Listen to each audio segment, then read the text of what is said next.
আজ রান্না করছি বেশিরভাগ মানুষের প্রিয় কই মাছ ভুনা। দেখতেই পাচ্ছেন, প্রথমেই মাছগুলো তেলের মধ্যে সুন্দর করে ভেজে নিচ্ছি। অনেকে কাঁচা মাছ ভুনা করেন, তবে ভাজা মাছ ভুনা করলে তার টেস্ট কিন্তু একদম দারুণ আসে। ভাজার সময় যে চমৎকার সুঘ্রাণ বের হয়, তাতেই অর্ধেক ক্ষুধা লেগে যায়।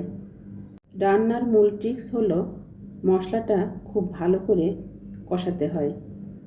স্বাদের পাশাপাশি কই মাছের উপকারিতাও কিন্তু অনেক। এটি আমাদের শরীরের জন্য উচ্চমানের প্রোটিনের দারুণ উৎস। এতে থাকা ওমেগা 3 ফ্যাটি অ্যাসিড আমাদের হার্ট ভালো রাখতে সাহায্য করে। তাছাড়া কই মাছে প্রচুর আয়রন ও ক্যালসিয়াম থাকে, যা হাড় মজবুত করে এবং রক্তশূন্যতা দূর করতে দারুণ কার্যকর। তাই স্বাদ আর স্বাস্থ্য দুইই মিলবে এই এক পদে। বাইরে এখন ঝুম বৃষ্টি, আর এমন বৃষ্টির দিনে খাবারে যদি থাকে এরকম গরম গরম কই মাছ ভুনা, তাহলে তো আর কিছুই লাগে না। ধোয়া ওঠা গরম ভাতের সাথে এই মাখা মাখা ঝোল চমৎকার লাগে। আমার মশলাটা কষানো শেষ। এ পর্যায়ে ভাজা মাছ দিয়ে দিয়েছি। এ পর্যায়ে মাছ দুটো উল্টে দিচ্ছি। তো আমার রান্না প্রায় শেষ পর্যায়ে। দিয়েছি গরম মশলা গুঁড়া। রান্না শেষ, এখন আচার বয়ামে তুলব। রান্না তো আগেই শেষ হয়েছিল, আচারটা তৈরি করে এতক্ষণ রেখে দিয়েছিলাম একদম ঠান্ডা হওয়ার জন্য। এখন চামচ দিয়ে একটা একটা করে বয়ামে তোলার পালা।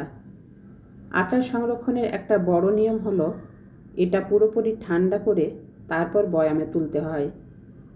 গরম অবস্থায় ভুলেও বয়ামে তোলা যাবে না, কারণ গরম আচারের তাপে বয়ামের ভেতরে বাষ্প জমে পানি তৈরি হবে, আর সেই পানির ফোঁটা আচারে পড়লে স্বাদের আচার খুব দ্রুত নষ্ট হয়ে যাবে। আচার মানেই তো একটা ঐতিহ্য, একটা নস্টালজিয়া। মা চাচিদের হাত ধরে যুগের পর যুগ ধরে এই আচার বানানোর চল চলে আসছে। বয়ামের মুখটা খুললেই যে একটা মৌ মৌ সুঘ্রাণ বের হয়, তাতেই যেন অর্ধেক পেট ভরে যায়। জিভে জল আনা এই ঘ্রাণের কোনো তুলনা হয় না। আমের এই মৌসুমে একটু কষ্ট করে সময় বের করে আচার বানিয়ে রাখলে সারা বছর কিন্তু দারুণ উপকারে আসে।